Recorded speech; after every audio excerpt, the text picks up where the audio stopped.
said, look at all. Getting ready to present at the. Getting ready to start the peak performance.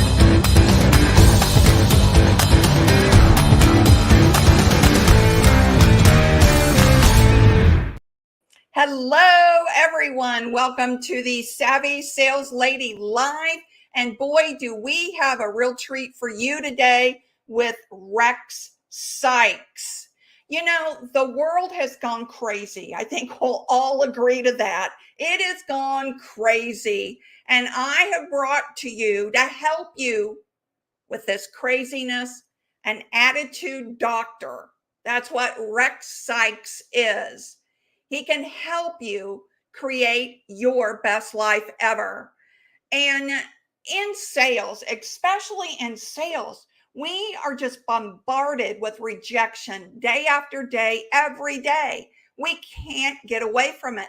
We know it's a part of the sales process, but at times it can get to us, right? So Rex, he has this little known secret to overcoming obstacles. And he can help develop a powerful mindset and stop the struggling and live in an abundant life. We're going to be talking about that today with Rex. He conducts his own online programs called Mind Design, which I'm very interested in. He is a NLP practitioner and teacher of online and public events. He is a professional speaker, life and business mentor, consultant, and educator. He's an actor, a filmmaker, a consultant to the entertainment industry. In addition to all of this, he has a daily blog called Daily Inspiration and Gratitude. He is the author of Life on Your Own Terms, Create the Life You Want, and the creator of Attitude Activator. I am so honored to bring to you this dynamite person, Rex Sikes. Hi, Rex. How are you? Well, hi. After that, I feel even better. Thank you. That's wonderful. What an introduction. Well, I really appreciate you taking the time to come on, Rex. And I know that, you're a very busy man. And I really want to focus on and direct people to your book, Life on Your Terms. So how did you come? Is this your first book? Is this one of many books? It's one of a lot of unpublished books and one of a few published books. Yeah.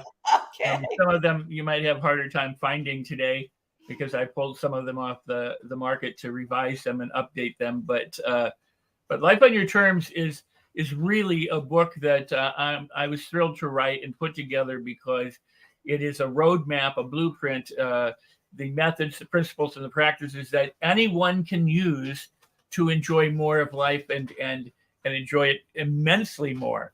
You know, it's okay if you want to ho-hum your way through life, or if you follow some thought leaders, they'll tell you have to sacrifice and stress and struggle and take massive action and do all this kind of stuff, and you don't. I mean, that is a myth, and it's perpetuated by some people in the professional and the self-help industry, as well as in our educational system and in our media. Napoleon Hill wrote a book called Think and Grow Rich. He didn't say that you don't have to do anything, but he did say it's not about struggling. It's not about working harder. It's about thinking smarter. And so that's why I wrote Life on Your Terms, to help people take little steps each day, or, to bridge the gap from where they are to where they want to be and make life incredible. And live life on your terms means you can create the life that you want and get and have the things that you want. Most importantly, if you become, a person for whom manifesting is easy, and that's easy to do, then everything else falls in place.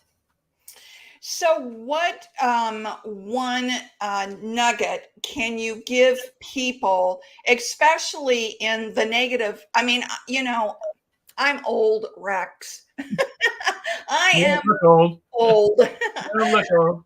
Thank you, but I am. And I don't ever remember the world being this negative. Hmm. It's like everywhere, doesn't matter where you are in the world, there is negativity. So, what nugget can you give the viewers on how they can live today with an attitude that's positive, an attitude that's an abundance? Because, you hear so much of scarcity. How can they turn that around, Rex? Wow, it's a really, really, really good question, and I mean that sincerely because a lot of people do struggle with that, and it does appear that the world is negative. But let me um, approach this in a maybe a roundabout way. And one is that on a battery, like a car battery, there's a negative and positive pole. And the reason why anyone has problems is because they were born and you're alive. If you're not alive, you really don't have any problems. So, be thankful that whatever you call negative or positive, as far as your experience, is because you're present, you're alive. Now the question becomes: is do you enjoy it more or less? Now, you said something that I would arguably challenge in a loving way, but you said I'm old. Well, okay, that's one way of describing it. You could say I'm experienced. You could say I've witnessed a lot. I've done a lot of things. I've seen a lot of things during my time, and as opposed to saying I'm old, because the connotation of old in some cultures may mean valued, and in our culture it usually means something that you throw out. It's old, it's used, it's done. It isn't valued the same way unless it's rare, and antique. So if how we describe ourselves really does matter. So the notion of reframing or reassigning descriptors to ourselves. People say I'm sick, I have a cold. I wouldn't say that. They say I've got problems, or I'm struggling. I can't make the ends meet, and it would probably be wiser not to lie about it, but to say, I'm in the midst of a situation where I'm exploring my resources, and I'm finding ways now to reorganize myself around money, or around health, or around well-being, or around happiness, around relationships, in a way that allows me to discover things that I might not know about myself and learn things. And so I'm in the midst of kind of a learning curve right now, and but I'm going to figure it out. I always land on my feet, because attitude is the number one predictor for success in all areas of your life. And if your attitude sucks, your life most likely sucks. And sadly, for most people, their attitudes are really poor, and they don't even notice it, because they go to coffee in the morning and they sit around and they complain about the politics, they complain about the world, they complain about the stuff that's going on, they complain about what they saw on the internet, on the freeway, getting there, somebody flipped them off or cut them off, and and it's like misery loves company, and we commiserate, or they commiserate. And instead of saying, it doesn't matter, I'm alive, for God's sakes, I am alive, I can celebrate this. And as I said, a battery has both a negative and positive pole. So if you expect that there's going to be good and bad, like there's night and day, or tall and short, or fat and thin, or in and out, that it's just another way of experiencing things, then you understand that those tough times and that negativity is really designed to help you move through things faster.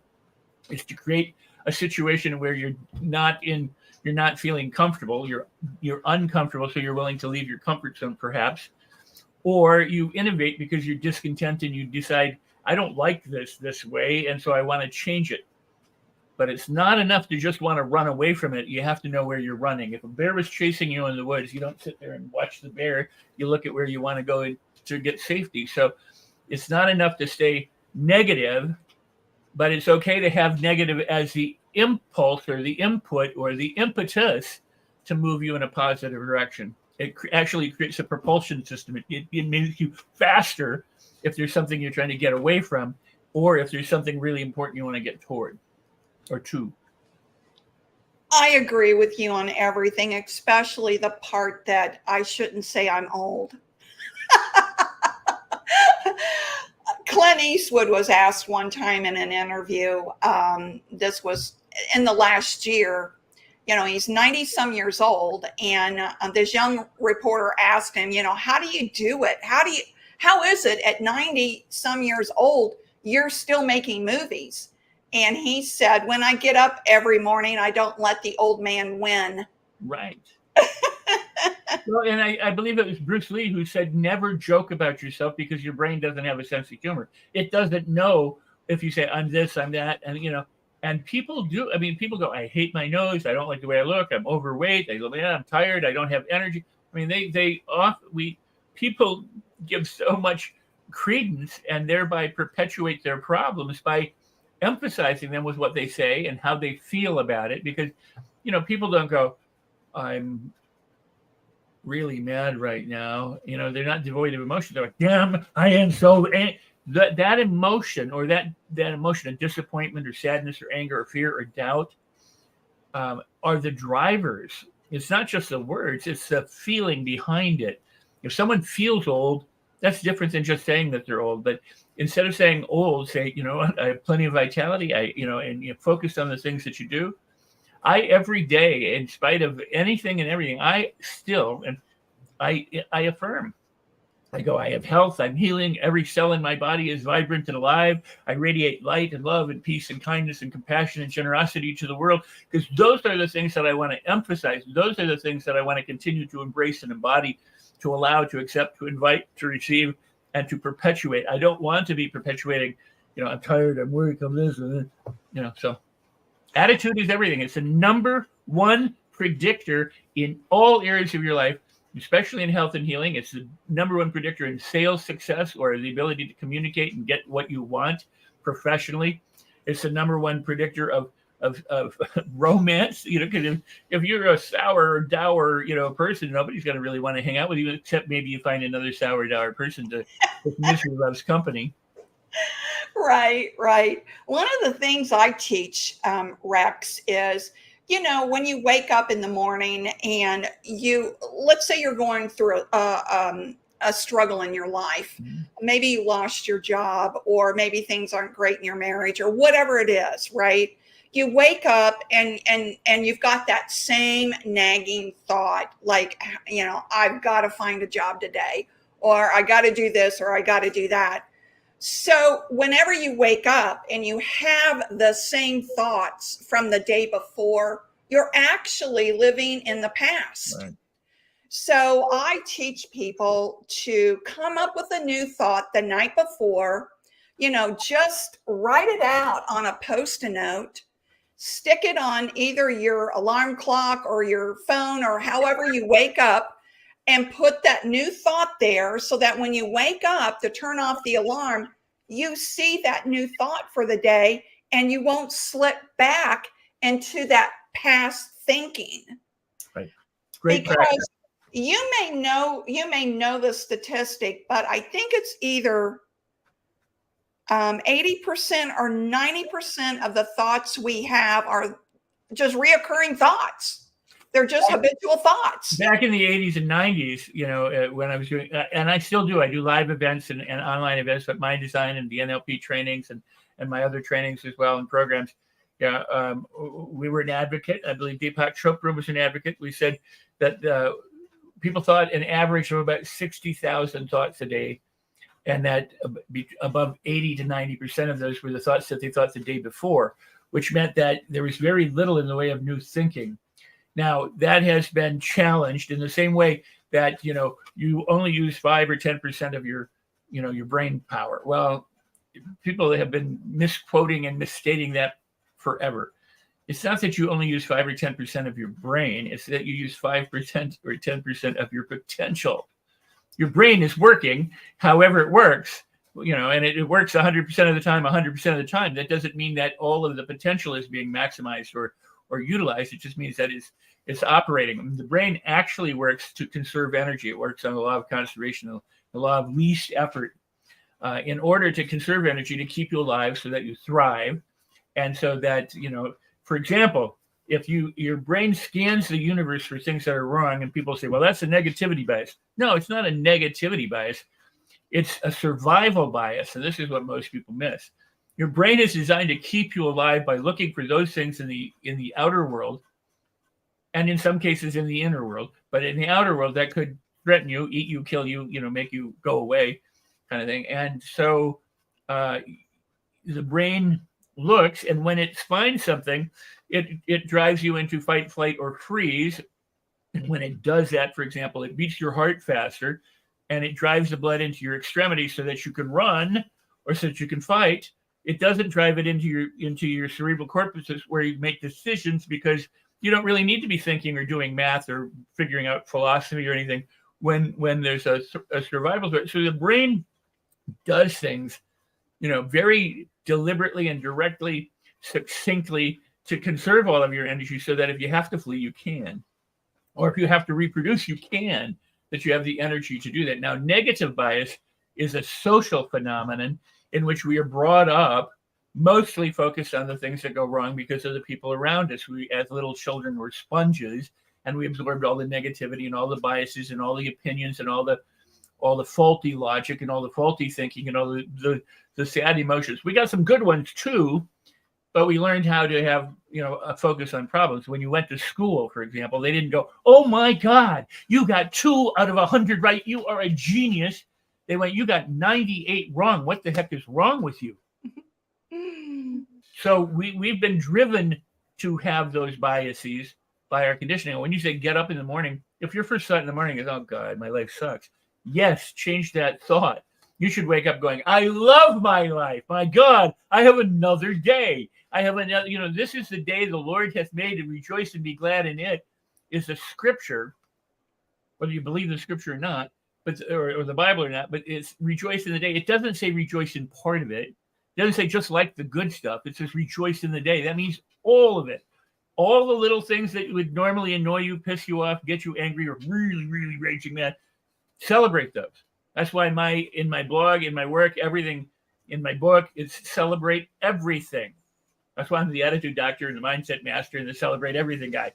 Because if you celebrate everything and you're grateful for everything, 1, it takes the sting out. 2, it takes the stress out, because you feel better, you think better. And because you feel better, more opportunities and resources and possibilities open up to you, so you're able to do those. But if you don't, then those habitual thoughts, that 60,000, and some people said, "Oh, it's wrong, it was 6,000." Other people said it's 160,000. Some say it's 100. Doesn't matter. The point is if all you're doing is the same thing that you did yesterday, and you're thinking the same things, and you're perpetuating your problems and your fears and your doubts and your anxiety, stop it. It's kind of the best. We used to say this in the programs, and then Bob Newhart did it on TV. If you remember, if you can't find it, search it on YouTube. Stop it, because Bob plays a psychologist, psychiatrist, or somebody comes in and says, "I have this problem." He goes, "Well, I'll solve that for you, right?" Stop it. I know which one you're talking about. It's funny, but that is, and it's true. Well, it's absolutely true. If you were hitting yourself in the head with a hammer, what would you say to what would someone say to you? Stop that, or they would take the hammer away. They would prevent you from doing it. If you're smart enough to figure it out and go, "You know what? I'm abusing myself." We talk about, "Oh, I was abused as a child," or "Somebody abused me," or this and that. But people abuse themselves by going, "I hate my nose. I've always had this problem. I never had any money. I suck at this. I'm stupid. I don't know what I'm doing." That's abuse. Stop it. And program in a new thought, because you can. And that's the good news. You can stop it, and you can move in a different direction. And that's why I wrote Life on Your Terms. And that's what the book is all about. So if people get the book, by the way, I'll tell them about it now. It says rexsikes.com/book. If you go to that, it'll tell you how that you can get. I have a bonus training that I give away as a gift for people who buy the book from Amazon. They take their receipt code and they go back to the website, and then they unlock a $497 bonus training on mastery, which is how you master your thoughts, your feelings, your speech, your behaviors and actions, your feelings, or any talent and ability, so that you can live the life that you want. And I tell you this, if you order the book, paperback or hardcover, you'll get the training before you get the book, because it'll be delivered immediately. So it's worth it. You get a $500 training essentially for about $20 or $30. Yeah, I'm going through it on your book website right now. Yeah. And let me show everyone. Oh, Dr. Joe Vitale, he commented too. Great. No, Joe is a friend, a colleague, and he's a student of mine in the NLP programs. And Mark Victor Hansen is Mark and Jack did all of the Chicken Books of the Souls. And, yeah. And Brian Tracy. Mitzi Perdue. A lot of people don't know her, but she's a prolific author and an entrepreneur. She's dedicated her life to eliminating human trafficking. Oh, wow. So she's been back and forth to Ukraine and that. And then, of course, Brian Tracy and others. Les Brown, I mean, you know. As Lydia Cornell, a TV star, Lydia Cornell, and Paul Sheely, Dr. Paul Sheely. Let's see, there's Joe, Lydia, Scott Fardulis is one of the, and Tom Chenault. Those two guys are two of the top network marketers, sales guys in the world, in the top 25. Dr. Paul Sheely, the developer of photo reading, Joe Soto, a marketing entrepreneur and consultant, and I didn't see who the last one was there. Jamie Nieto. I write about him in the book, and it's a story that you definitely want to read. This is a guy who was a two-time Olympic high jumper. He competed in what was it, 8 and 12, 8 and 16, but not in 12. And in 2016, he accidentally injured his spine, his neck, and was quadriplegic, and the prognosis was he would never walk again or move again. And he decided, and I write about it in the book, that through his faith and his attitude, the stuff that I'm talking about in the book and that he knows as an athlete, he said, I want to walk my bride down the aisle. So that he had a big enough why, and he did. Within a year and a half, he walked his bride down the aisle. That is amazing, Rex. And that, brings me back to Dr. Joe Dispenza, who both you and I follow. And he had an accident too, where he had spine injury. Is that correct? Yeah. Yeah. And he healed himself. Yes. Yeah. And he healed himself. And he teaches people now to heal themselves, which is an incredible subject for another day. But and that is the bottom line of this work. That's why it says the health and healing, the attitude is the number one predictor for success in health and healing in all areas of your life. And a good friend of mine, Dan Clark, he's one of the top speakers in the world. He was paralyzed in playing football, and he ended up going to 17 doctors. And he tells the story better than I, but he went to 17 doctors. And when he was asked, why did you go to 17? He says, because the first 16 said I would never walk again. I would never be able to do anything again. I wanted to find a doctor who would say that I could. And the 17th doctor said, no, this is possible. And with that as his mental armor and with his attitude of I can do this, he did, and he overcame paralysis like Jamie did and others have. The guy, and I forgive me, I don't know his name. I do know his name, but I don't have it at the moment. He has no arms and legs. He's a motivational speaker. He's very upbeat. He's wonderful. Oh yes, I know who you're. And now I can't think of his name. But I know. Well, sorry. But his point is, he says people come up to me and say, "How can you be happy with no arms and legs?" And he says, how can you be unhappy with arms and legs? Mm-hmm. Exactly. So, it's just a matter of perspective, which perspective you want to look at it, right? Right. And it doesn't just mean, you put on rosy tinted glasses, but I will say this. The person who's been most slandered, both in and out of the positive thinking movement or the self-help movement or anything, is Pollyanna. We have, don't be a Pollyanna. Don't be a Pollyanna. Well, you don't want to sound like somebody dripping, with positivity and stuff. But Pollyanna had the ability to reframe what was going on and to point that out to herself and the people around her. What does that mean? That means you develop a habit of finding the good inside of every situation, and your life will qualitatively change. If all you do is focus on the bad problems and the things that are wrong, your life will pretty much stay the way it is. And this is the power of Think and Grow Rich. the book and the laws of success that Napoleon Hill and other thought leaders, have written about and talked about. But it's one of my mainstays, and I'll give you two examples if you like. Yeah, Wes Wyatt just said it was Nick. Vujicic, yes. Yeah. Thank you, Wes. Thank you. Yeah. I'm going to just have to say Nick from now on, but yes, indeed. So right in the nick of time, Wes Wyatt comes in with the right answers. He is a good one, I'll tell you that. Wes is wonderful. This is incredible. And Sandy Archer is here. My gosh, look at these. Yeah, Sandy's commented quite a few times. She just said exactly matter of perspective. Absolutely. Yeah. So thank you, Sandy.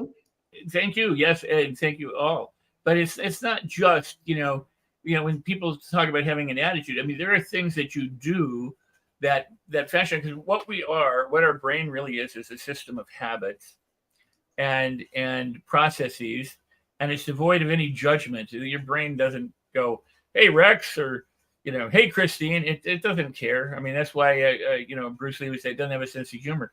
It doesn't have a stake in whether you do anything other than live or don't live. I mean, that's what it was trying to get you to do. So if you smoke, it will keep you smoking because that's what it learned to do. It doesn't think that smoking is bad. That's what you taught it. If you hate your face or your nose or something, that's what you taught your brain. Whether you did it deliberately or unintentionally through growing up doesn't really matter. That's what your brain learned. So you have to re-educate your brain. You have to train it to think and act differently in your behalf. It doesn't say no. It never does anything to sabotage you. The third chapter of my book is there's no such thing as self-sabotage, because your brain is always working in your behalf, but it's working to keep you consistent. And if what's consistent is, you screw yourself over, then that's what it'll keep doing until you re-educate it, until you retrain it. So, and when Napoleon Hill opens up the book of Think and Grow Rich, he introduces us to a guy named Edward C. Barnes, who wanted to be a partner with Edison, and said what started as a wish or a want became a white-hot obsession, so that he jumped the freight train dressed as a hobo to meet Edison and put him on notice that he would be his partner. And so he went to New Jersey. He saw Edison. He got an audience, and Edison said, "Okay, you can be a janitor." So for 5 years, this guy's a janitor for Edison. And it says, with no evidence that he would ever be anything other than a janitor, he kept inside himself his desire, his obsession with being a partner. In his head, he was Edison's partner. In the real world, he was just a janitor. Everybody else treated him like a janitor, until an opportunity opened up. And Hill would say that opportunities come when you least expect it. And so they were having trouble. And by the way, this is about all hardship. Any hardship you face is there's an equivalent seed of opportunity within that if you only stop and look for it. If you don't know to look for it, or you don't stop and look for it, you will miss it. But so what happened was they couldn't move a dictaphone. His salespeople were unable to successfully sell a new dictating machine, and wanted to end its production. And Barnes said, "I'll sell it." And the rest is history. He sold it so well that Edison made him a partner. I mean, which is what he wanted in the beginning, right? He made him a partner, and the slogan became "Made by Edison, sold by Barnes," and he retired a really very exceptionally wealthy man. Now, if you look at the other stories, which there are many similar to that, but I'm going to tell you the one that most people are familiar with, and it maybe shares something that you don't realize. R.U. Darby and his uncle bought some mining equipment, and they went to find gold on a piece of property, and they found gold. They struck gold. They did very well, and they started to extract the gold. They took it, and hence it's been written about in 3 feet from gold. So they kept digging and digging and digging, and suddenly the vein dries up. They can't find gold. They dig. They can't find it. They dig. They can't find it. They dig. They can't find it. They dig. So they go, okay, we better cut our losses here, because all of the money we had reinvested, we were losing our shirts on this. So sell it. So they sold the mining equipment to the property owner, who, unlike them, hired a geologist, who then went and surveyed, the ground and underneath, and said, wow, they stopped 3 feet from the richest vein on the property. Wow. So think about that. Barnes said, I want to be Edison's partner. He says, you can be a janitor. And for all these years, he worked as a janitor. And R.U. Darby and his uncle are digging up gold, And when things didn't go their way, they decided to throw in the towel and quit. So if you pay attention to circumstances like Aryu Darby did, he lost. He was 3 feet from the gold. He stopped 3 feet from the goal because he let the circumstances dictate, make the decision for him. So they quit. Now, the good news is that it could have ended there, and Darby could have spent the rest of his life regretting his decision, which some people do.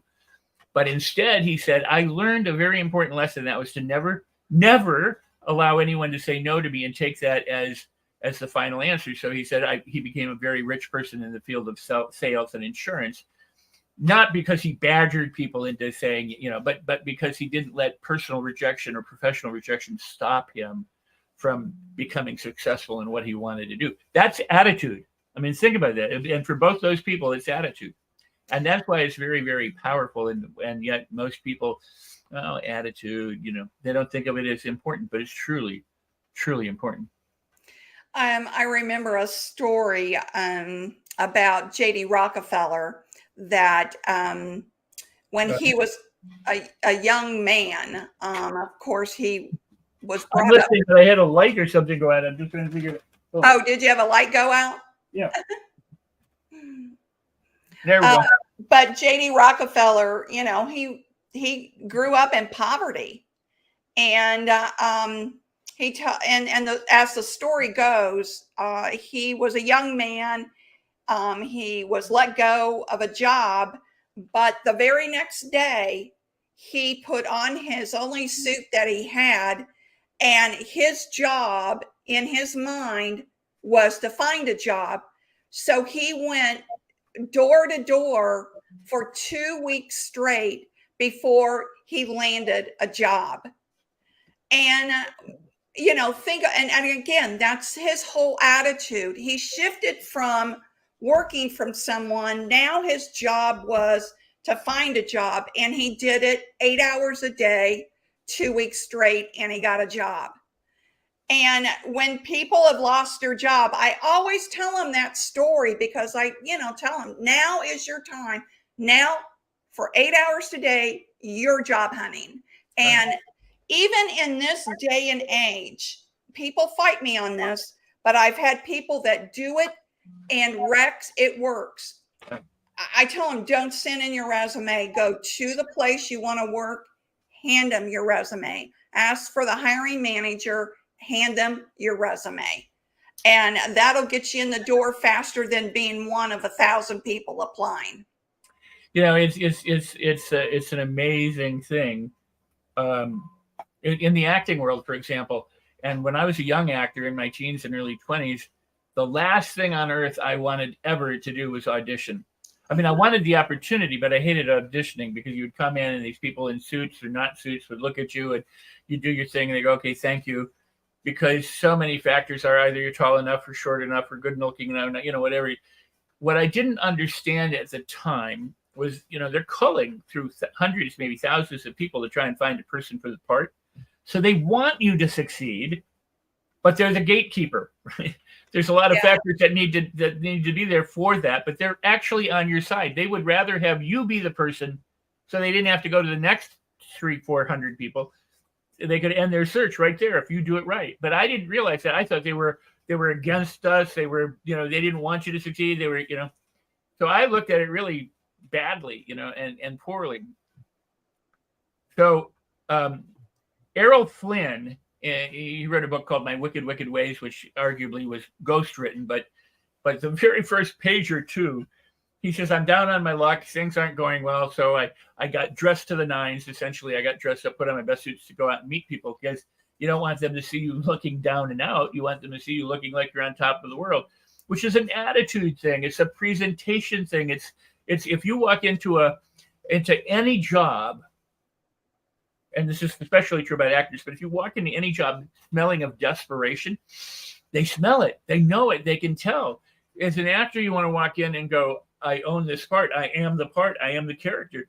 Believe me. Now, I was fortunate to grow up in Hollywood with a lot of really cool people. Bill Mumy, George Clooney, Jose Ferrer's son, Miguel, and the Boone family, Debbie Boone, of Pat Boone. And I mean, all these people were friends. Well, when I was talking to Gabriel, who's the brother of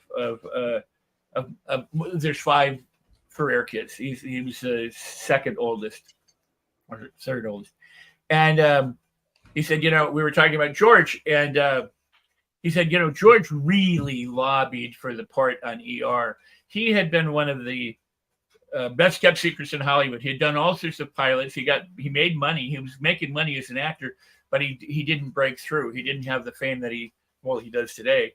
But he went and he tracked down the producers of ER, and because he had a reputation as a actor in pilots, he said, I am this guy. I will do this.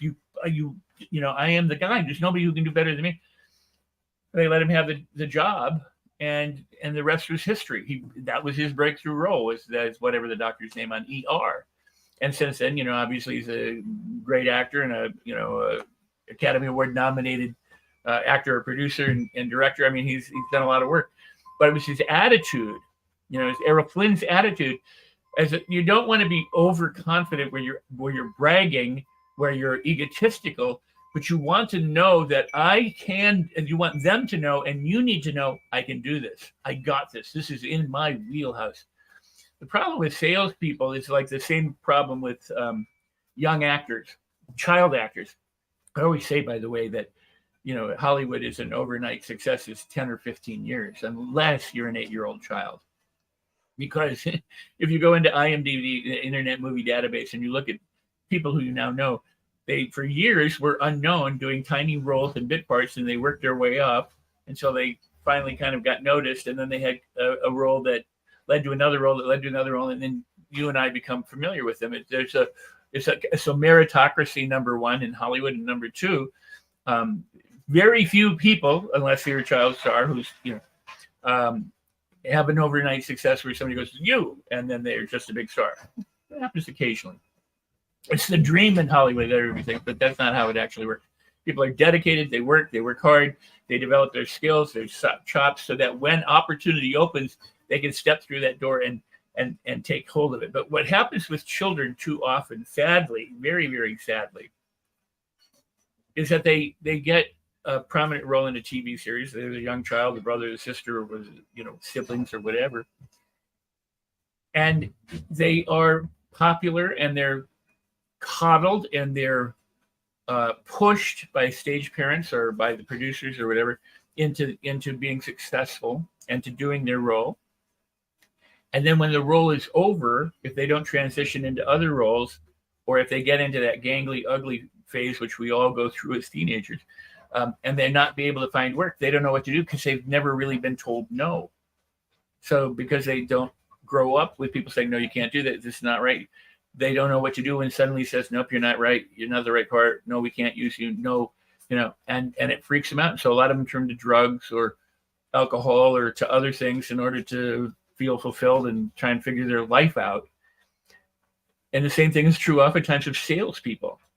If when you start out, whether it's network marketing or otherwise, and you have great success right out of the gate, you learn one way of doing something. And if you only have one way of doing something, when that way doesn't work, most people don't know what to do. So I always tell people, and this is really, truly important, that you need to have not only the way of doing something, but a contingency plan. It's what all coaches in team sports understand. Like in football, you have to way of moving the ball down the field. And then if the other team does something, you have a contingency for it, or you have to defend the ball against them moving it down the field. So you want to imagine in your mind all the people saying yes and going, yeah, I'd love that. That would be fantastic. And project that energy and that enthusiasm and all those good vibes into them when you're imagining making calls or making sales. But you also have to rehearse what happens if they say no. Because if you go no 100 times, oftentimes people quit. That's why there's a high turnover rate in so many cases. So you build like Darby. You don't look at the circumstances. You look like you have to be like Barnes and go, in spite of the no's or in spite of the circumstances, I will prevail. And you learn other ways of getting to yeses and letting the no's go. Yeah, I totally agree, Rex. so many times we get to a place in sales where we start to feel comfortable, right? I mean, I've done it myself. And when you start to feel comfortable, you stop learning. Right. And so the question becomes, do you have a 1 year experience in sales repeated 10 years, over 10 years, or do you have 10 years of experience? Right? Right. So, Rex, we are coming up at 40 minutes. And do you have any last parting words you'd like to bestow upon the viewers, and or any projects you'd like to talk about? Oh, wow. And I would also like to show them your website too. Oh, please. Yeah, actually, you just said it, and I'm not going to remember what you said. It'll come back to me.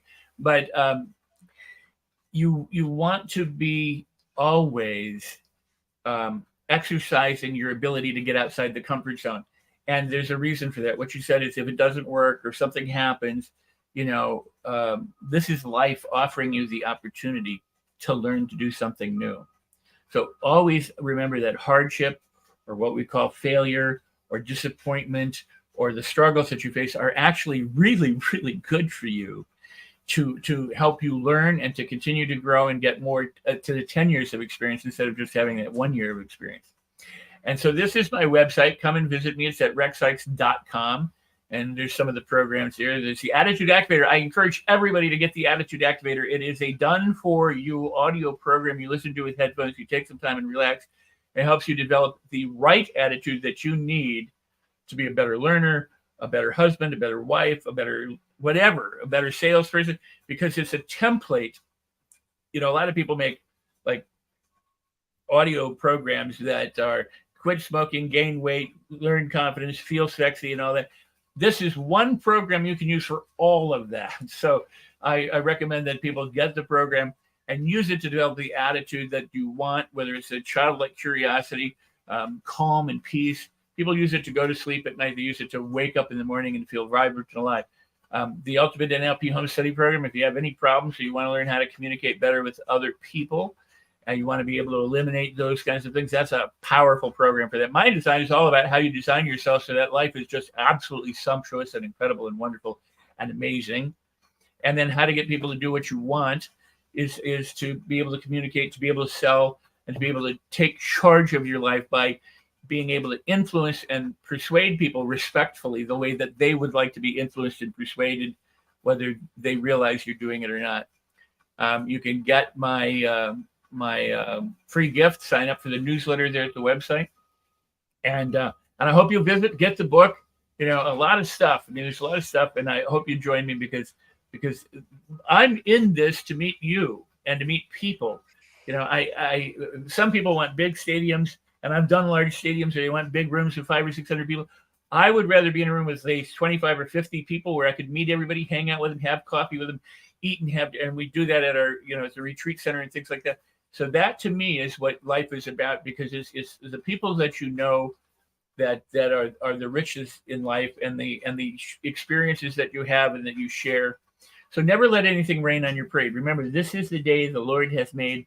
Rejoice in all of it. And when you do, when you unleash that gratitude and that appreciation, and you soar high, then the rest of everything else does fall in place. Well, Rex, it's been a true pleasure having you on. I want to thank you so much. And I always end this way. Remember, everyone, sales is a journey, not a quick trip around the block. I'll see you all next Tuesday. Oh, and we have some upcoming guests that make sure you watch out for the announcements on Facebook, LinkedIn, and YouTube. They'll be posted there, our upcoming guests. And be sure to get Life on Your Terms. Thank you, Rex.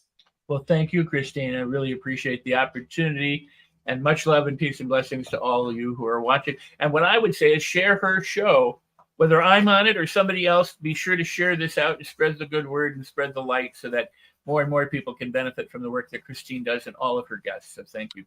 Oh, thank you, Rex. All right, everybody. Bye-bye.